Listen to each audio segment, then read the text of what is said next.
Assalamu alaikum, hormatly vatandaşlar, korkmaz kaytmaz batırlar, Türkmenistan üçün canım kurban, Türkmenistan üçün malım fida olsun diyen batırlar.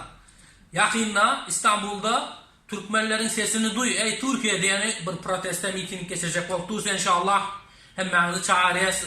Birlikte Türkiye'de yaşayan 2 milyon Türkmenin derdini, 2 milyon Türkmenin niyetini Türkiye devletine, bütün dünyaya aydıp düşündürüyoruz. Türkiye devletinden hem Türkiye'de yaşayan 2 milyon Türkmene pasaport ver, vatandaşlık ver, kömek et. Ya olmazsa Türkmenistan'a gitmemize bir yardımcı ol deyip inşallah bir protesto miting geçecek oluruz. Hem kişinin hem havarı var, sizlerin hem havarınız olsun. Yakında inşallah aylık kalıyız. Birlikte hareket edelim vatandaşlar. Yanımda da Türkmenistan'ın batırlarından, Türkmenlerin dostu, diktatör Kurbanguly'nin düşmanı Aziz ağamızdan yanımızda inşallah. Aziz ağa, burada aytık olursanız dostlarımıza. Assalamu alaikum ekülen dünya Türkmenlerine. Sağaman gezip canımız sağ olmayın. Allah canımız sağ olsun, gezip gören yerinizde başınız aman olsun. Şu cumata para deyişi alay, ağzı birleşmeli. Bir Türkmen mi? Türkmen'in eline tutup yardımlaşmalı.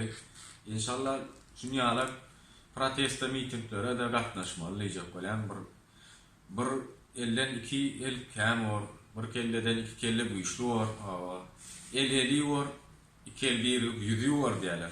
Şunun için emmende ağzı birleşmeli doğunlar. Hormatly vatandaşlar, inşallah şu videonun aşağına telefon numarasına zatları koyuyoruz. Neyse ve ağalarımızdan başka yerden hem eşitersingizler. İnni birleşip şu zalimi, diktatörü yok edelim. Ondan sonra kim parti açıyor, kim hareket açıyor, hareket ediverer. Hormatly vatandaşlar, birleşmesek şey yok olup gidiyiz. Bölün önü böyle yer, ayrılanı ayrı diye. Şunun için gel bölünmeyin, ayrılmayın, şu zalimi yok edelim. Esselamu aleyküm ve rahmetullahi ve berekatuhu.